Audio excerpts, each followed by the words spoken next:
mismo ang kaaldawan ti fiesta, na iwaras ti ragsak iti Sunshine City of Lawag. Arig na nabaduan ti naduma-duma ang maris di iti kalsada gapu iti vibrant a parada. Ngem saan laing agagangay a parada, gapu tamay sa daytoy kaditi sorpresa iti tinawen a Pamulinang Wen Festival.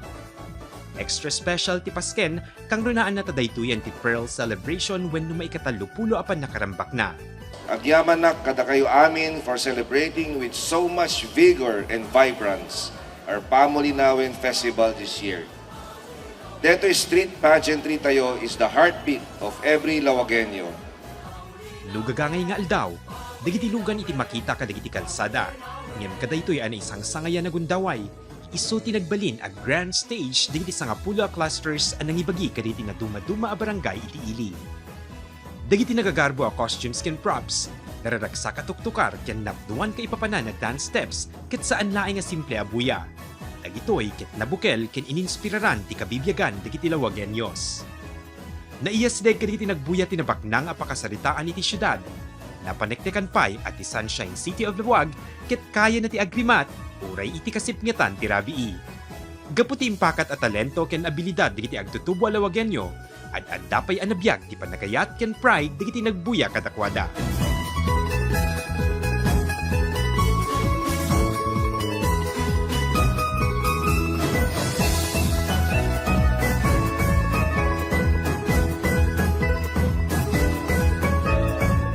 Masaya at nag-share, nagpinda sa amin.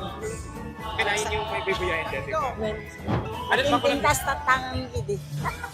Happy nga. Adot props da. Sobrang effort po nila. And then, magagaling po lahat.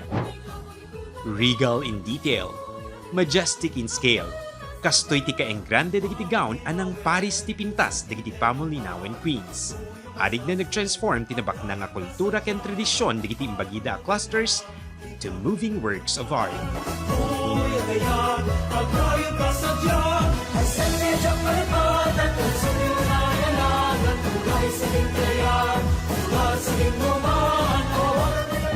Nakamaymayat ken it was a great experience nga siya ki nang i-representar ti Cluster 4 as their festival queen and makabannog but it was very fun.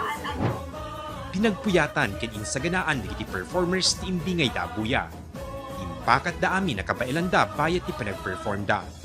Gapot ti bannog ti daduma kadakwada adda dagiti naawanan ti puot. Ngem alisto anang ipaay ti medical assistance dagiti nakaantabay a responders. Nakita met ti aglawlaw ti presensya ti kapulisan tapnon mangipasigurado nga agtalinaed an naanayas ti programa. Ibilang ti officer in charge ti Lawag City Police Station at generally peaceful ti kaaldawan ti fiesta. When kas makita tayo, awan 5 met ti reported nga insidente nga naidumduma. Aging kana kadigito yung oras apo. Kinaymatangan di nagbuyak at makuna at beautiful chaos. Napagtitipo ng maris. Nagdudumang magpaparis ang nararagsak at tuktukar ken salsala para iti aldaw apan nakarambak ti tradisyon ken kultura. It is pulsating with colors, rhythms, and unbridled joy.